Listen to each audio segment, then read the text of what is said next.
Let me introduce you to Lindsay Booker, my friend from Birmingham, Alabama. Beham Blue Dot. In the podcast we just recorded, you explained what that means, but why don't you explain for these guys, what does Beham Blue Dot mean? So Beham is Birmingham, and I'm a blue dot in a red state. Bright blue dot in a very red state. How aware are people around you of that, and does it manifest itself on a regular basis in your life? Well, my TikTok has been a secret. Like, it was a secret. I'd never in a million years when I started thought I would have like 50,000 followers. Yeah. Never in a million years would have. And I just got on in January. So it was kind of a secret. And now I think people are finding out. But yeah, I'm in a very conservative area. Obviously, there are a handful of other blue dots. But yeah, I think a lot of people would find my TikTok account very infuriating, probably. I'm like, oh my gosh. And there have been a couple people who found it where I've thought, oh gosh. But I'm a business owner, and I've worried about, what it could do to my business.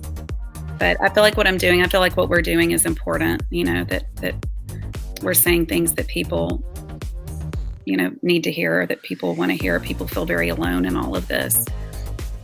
Yeah, so we were talking in the podcast about you being in an ARC church, joining that later in life after leaving a Methodist church. And so what was the leaving moment like for you? What was like the final straw? You said you sort of faded away. What was that final breaking point like? It was the realization that like the church is like heavy Trump supporters. Yeah, it was Trump. And I'm sorry to jump in and interrupt. What made you then decide to start putting your voice on social media, kind of speaking out against that? It was right after the insurrection, and I felt like I was losing my mind. And nobody, I was just looking around. I felt like a canary in a coal mine. I was like, does anybody else not see what's happening here? So a friend of mine told me that she was on TikTok, and I was on Facebook, and I've actually burned a lot of bridges on Facebook. By posting Facebook's a nightmare. Yeah. So I was posting political stuff on there last year, and realized that like, oh wait, nobody feels the same way that I do, because I was posting a lot about like George Floyd and systemic racism and Trumpism, and then I realized nobody agreed with me. So I got off Facebook. Like, the people who were commenting on stuff, it was like always my atheist friends. So things like talking about anti-racist work. So a friend of mine said, you should get on TikTok because people do a lot of this kind of, anti-Trump stuff on TikTok. So I got on, and then I just kind of lurked and watched. And then finally one day I couldn't take it anymore. And I'd been on a Zoom with my therapist, and I was just weeping because I felt so lonely in all of this, and like what's happening with, Christianity. And so I just picked up my phone and I recorded a TikTok from my car. It was like, I describe it as like, if you've ever wanted to like go to the top of a mountain and just like scream, that's kind of how I felt. It was like, I just needed to like say some things. So I started doing these TikToks, just, I would say, like, I'm saying things that I can't say at the Thanksgiving table because they're not worth it. It's not worth it. So that's kind of how it started. And has that been cathartic? It has been. And I didn't expect it to. I mean, it's really made such a huge difference. I felt so lonely. Like, I just felt so lonely, and I don't feel lonely anymore. Yeah. And I've noticed, like, when I got on, I mean, I think like when I got on and started doing this, there weren't a whole lot of people, saying the things that I'm saying. And especially people, I think maybe some of the appeal is that I'm Southern, like the things that I say, we don't know many blue dots that have accents like yours. You don't hear the things I say in a Southern accent very often, especially some like my real radical leftist stuff. But I'm saying now there's like more and more creators coming on who are talking about deconstructing, really good creators. There's a lot of really good content out there. So the more people that come out, and it's great. So for any of you guys that are following us on YouTube here, if you have a question or a thought for Lindsay, you can put it in the comments, and we'll chat about it. Who was first on TikTok that you sort of picked up and said, "Oh, this is somebody speaking my language"? Can you remember who were some of the April Ajoy? April Ajoy. Yeah, I think I just got to talk last week with Rev Brandon Robertson. He was one of the Yes, first ones that I saw, and same. Rev Carla, Yep. and I've had the And opportunity. you were one of the first. Oh, well, thank you.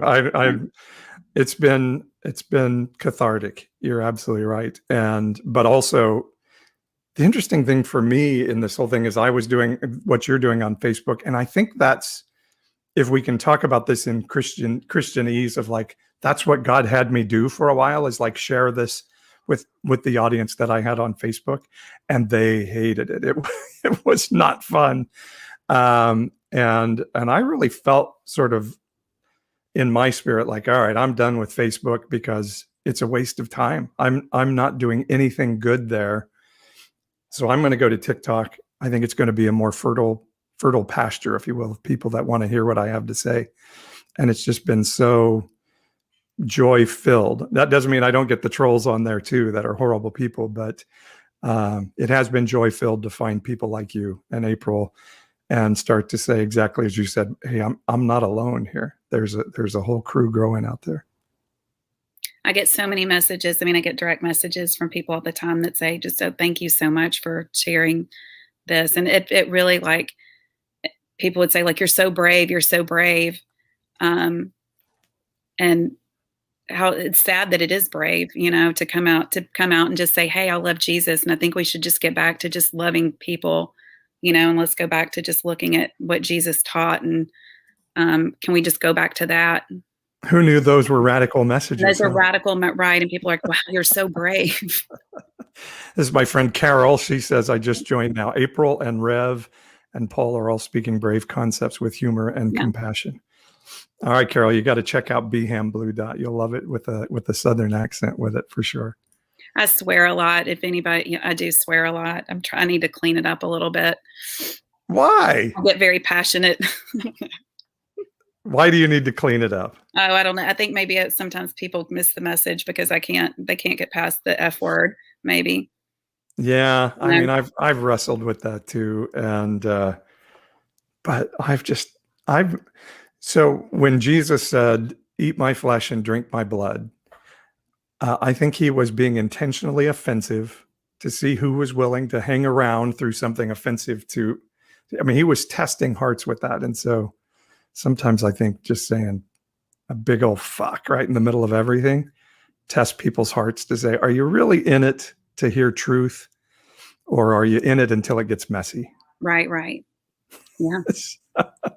So, and as you said, back in the devil speaking time, I used to say, a curse word a day keeps religious spirits away. So I think it keeps you from getting overly religious to drop an F-bomb from time to time. But one thing I thought was really interesting, you said in our conversation of the podcast, and if you guys are just listening to the Patreon version, go back and listen to the other, but you talked about being mad at God, losing community, stepping away, finding out your community wasn't what you thought it was, caused you to be mad at God. What does that look like for you? How have you been processing that through? Sometimes I feel like a rebellious teenager, yeah, I do get mad. I do get mad at God, and I'll do things sometimes that, I won't pray. I don't pray, I don't praise, I don't do those things. I still, I have days. I'm like a moody teenager when it comes to my, I'm just a moody teenager. So you're in my coaching cohorts. Let me ask you one of those coaching questions. Like, what are you feeling as you share that? I'm really intrigued by what you're sharing right now, and really appreciate you sharing it. Oh yeah. Oh, I'd feel just very uncomfortable. It makes me very uncomfortable and sad and scared, afraid. To really do you feel like you're withholding prayer to like teach God a lesson? I mean, are you trying to say like you're not going to do anything anyway? I don't even know if you're real. And then, and then it's like, oh, that's just the devil. I'm like a crazy person. But I still love Jesus. I say it all the time. Like, I still love Jesus. I will always love the teachings of Jesus, and I have nothing to lose by loving Jesus. Nothing to lose. So I think we're afraid to say out loud, I'm not even sure if you're real. And we feel like that's the big bomb, and I'm on this journey, and my wife, is behind me in the journey, and she's like, do you even believe this stuff anymore? But I think, and this was in my conversation with Rev Brandon last week, that we discover things when we're willing to live in the mystery of things, when we're willing to say, I don't know. I do think some of what is the problem in evangelicalism is just that human need for certainty. But when we're brave to say, I think this is who God is. I think my traditional upbringing is true about there's some version of God out there. But if I'm willing to say, but I'm not sure, and maybe even more so that I'm going to be okay even if not, then we really start to, I don't know, to find some truth and some peace in the messiness of that. What do you think? Yeah. By the way, you're not alone in questioning if God exists. Oh yeah, I know. I know. I am so there with you on that. I don't think God's mad at me. I don't think God's mad at us when we question him. I don't. Not at all. No, and I think it too can bring us deeper in our faith. We start to ask questions, and yeah, it's hard though. The fact though that when I say, like, I don't even know if I feel like I'm being a rebellious teenager when I say things like, God, I don't even know if you're real, because I'm like, oh gosh, I hope I don't make him mad. So obviously, like, I still do believe in God. I think if we read the Psalms without our evangelical goggles on, we see that there's a whole lot of Psalms saying, Yes. F you, God. Yes, absolutely. Where the F are you right now? Right. Yeah. And I think if God is who I think God is, and who I was taught that he is, I think he can take it. He can take it. Yeah. And I know, gosh, I was just having a conversation with somebody earlier today, and it was like, can you imagine,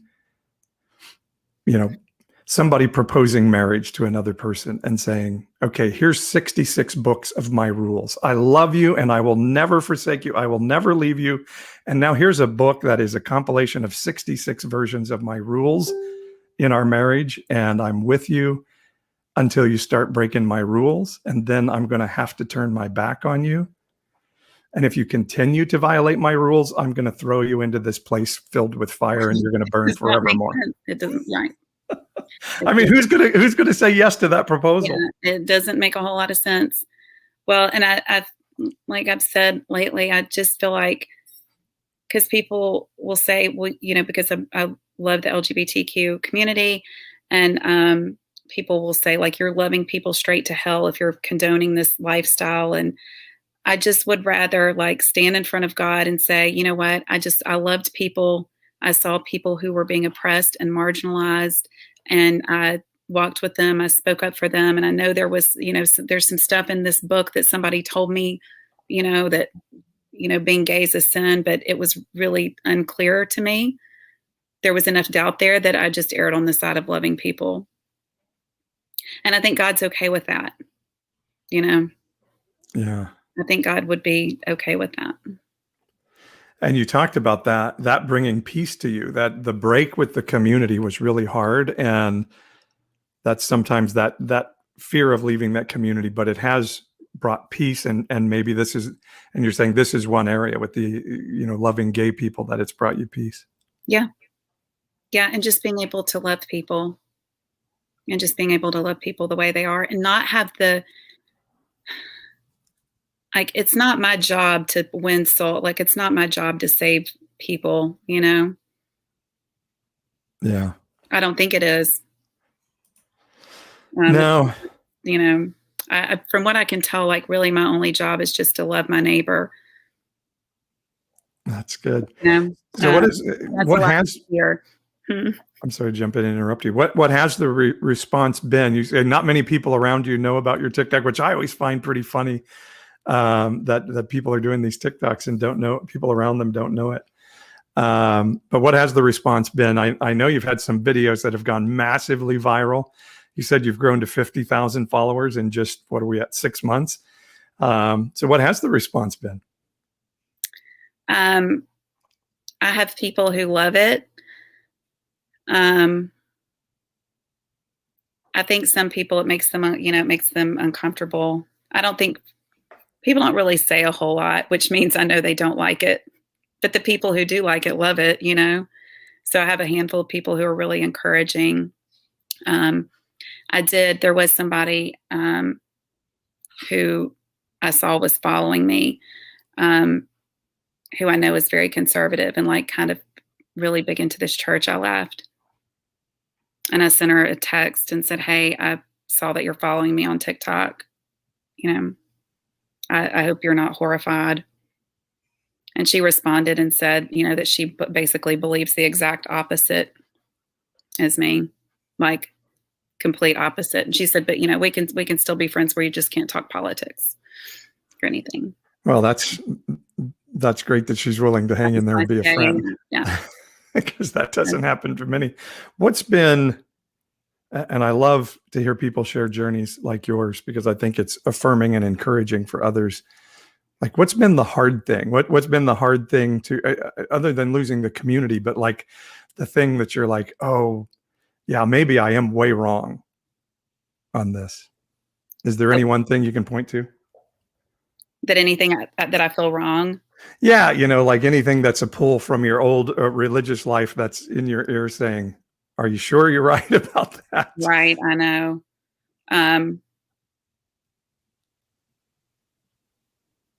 Well, I mean, the LGBTQ stuff, I mean, is still like, I still have that kind of voice, Mm. But even though I never really, I don't know, I still struggle with that one. Yeah. But I think it's just because we've all been so, indoctrinated to believe that being gay is a sin. And it's so funny. It's not funny because it's so painful for so many people, but it's ironic. Go ahead. Well, no, and it's just so stupid. Like, it's just so stupid of all the things, to be so honed in on this one. Yeah, I say there's 6 passages in the Bible that we point to talking about homosexuality. And I think we can make a case most of those are misinterpreted. But even if they're not, even if they're spot on in their interpretation, it's still 6 passages as opposed to thousands of other concepts and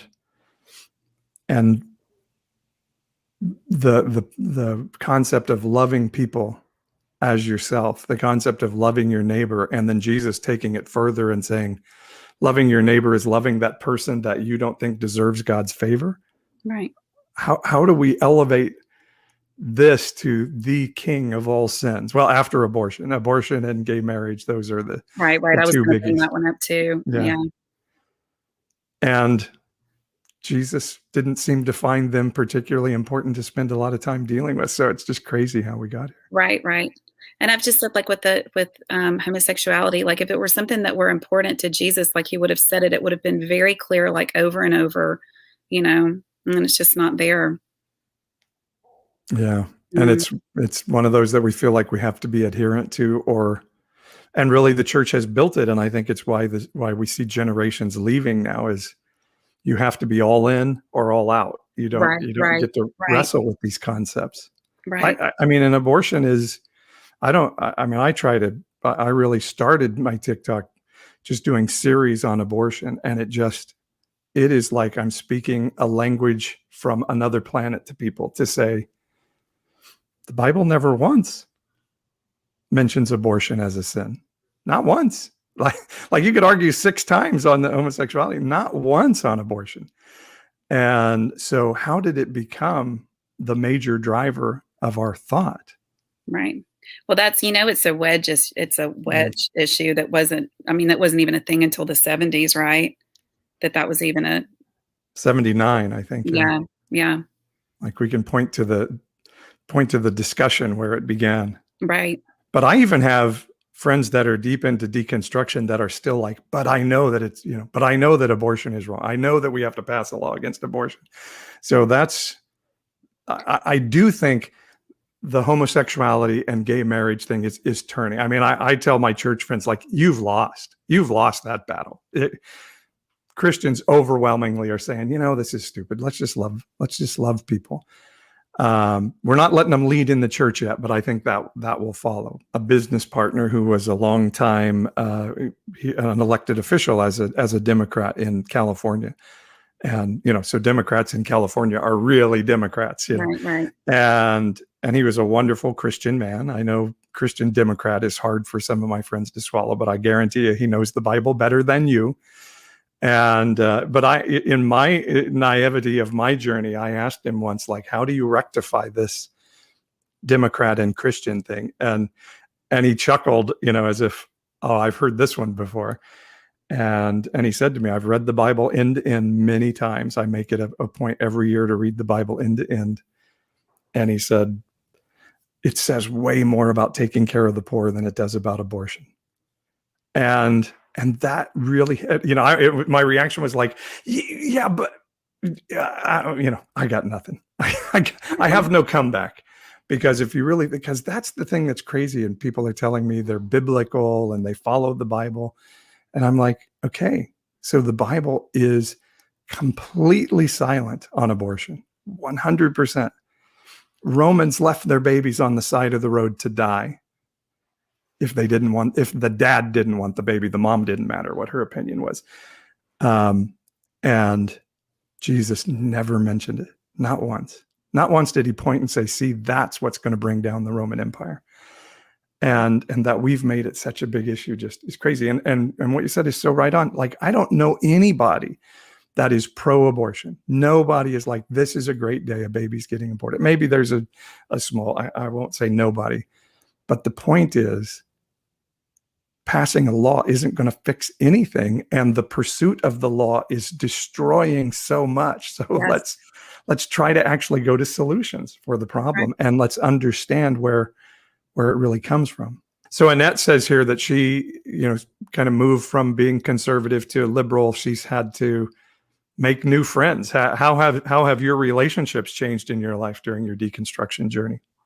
Yeah, I don't have a whole lot of friends anymore. I was kind of a recluse anyway. Like, I'm very introverted and my circle's pretty small. But I can see how it would be especially difficult for someone who really, like, someone who's an extrovert and has a lot of, I don't know, it must be it's so hard. But yeah, I do, I have some relationships that I grieve for sure. Mm. Yeah, and that goes on to say, at my age, beyond middle age, it's difficult to make new friends, and I'm kind of getting freaked out that when I'm old, I'll have no friends at my funeral. I'll come to your funeral. Yeah, we'll be there, Annette. Yeah. Yeah. Those are so sad, but I think it's important, again, as people like you and I are sharing our stories, to just say, but it is worth it. It's worth it. It is worth it. It's worth it. And I really do think others will follow. I do. And yeah. I think the more people see other people, I think this is just the beginning. I do. Don't you think it's coming? Right? I mean, I think we're seeing a big turn. And I think as that happens, we're seeing the right-wing church, dig in even more. But I think every day there are some people, digging their heels in. Yeah, but I think that generation is going to pass, and I don't think it's going to carry into the next generation. Right. At least I pray not. So it may not be that important. What are some resources that you use to, I guess, help bolster up that having hope and thinking that it's worth it? What are maybe some books that you've read or podcasts that you listen to, or how have you sort of edified yourself in this journey? TikTok, honestly, TikTok. I love it. I love TikTok because I have ADD, and so it's like I get these short videos like that and my brain can handle, I can process, but no, TikTok. I've started. Now that we can do 3-minute videos, I keep wrestling with how long do I want to let my videos get. I know. I did one the other day that was 84 seconds and I got it it didn't get a ton of views. I think people have very short attention span on TikTok, but yeah, TikTok. And I started Jesus and John Wayne. And Kristen Dumais. I've listened to Evangelical-ish, so your other podcast, and Straight White American Jesus. Have you heard that one? Straight White American Jesus. No, I haven't. Yeah, podcast Straight White American Jesus. It's a good one. So, no, a lot of what I'm doing now though is so much of just like thinking for myself. I do a lot of thinking, and have to ask before I let you go here, and I really appreciate your time today. So you were talking about you took a trip and you hung out with April LaJoy from TikTok with that one girl Rachel, and gosh, what's Abby's? I can't remember. It's that Pastor Abby, I think is hers. That Pastor Abby. So how was that? How did you guys end up getting together, and what was that like? I don't even know. We were texting. And I can't even remember how that happened, but we were all 4 on a text thing, and somebody, I think maybe I brought it up, and we just made it happen. It happened really fast, but it was great. So we all met in Knoxville, and we made lots of TikToks, and it was awesome. Like, if you had told me back in January, that I would have this kind of community, it's great. So I hope it encourages other people. That there is community for this that's growing, but it felt like a breath of fresh air. I feel like I've made lifelong friends, to go through this together. And you found them on TikTok. And I found them on TikTok, but people said like, oh, well, we should do a whole like conference or whatever. And like, I think April's eyes started twitching when she heard the word conference. Yeah, we're gonna have to come up with another name. Yeah, not a conference. Not a conference, not a crusade. Yeah, not just a happening or something. Not a revival. Yeah. Annette, by the way, says she'll let us know when she kicks the bucket. So. Annette, you're going to be. Are you on TikTok, Annette? Is she on there? I don't know. We'll have to find out if she's following on TikTok. But anyway, I really enjoyed the discussion today, and I want people to know you because I think, again, you're bringing a voice in a different accent, but even more so as a powerful woman who's overcome a lot, who's successful in business, and who had to make a really tough break from community. I think your voice is really important in helping a lot of other people maybe to make a very tough decision of whether to come back and hang back with the community that they love so much, or make a move out and pursue truth and true God. So I'm really glad people got to meet you through my platform. Yeah, thank you so much for having me. I'm so honored. Really. Well, you deserve the honor. And so keep doing what you're doing. We'll keep following you on TikTok. Let me put your name back up there so people, if they haven't followed you yet, at BHAM Blue Dot. And she's really, really good. You'll enjoy it. All right, Lindsay. Well, let's keep chatting and let's keep hanging out. Okay. Sounds great. And all you guys on YouTube, thanks for joining and for following and supporting on Patreon. You guys make all this happen. So we appreciate it. And we'll see you guys again soon.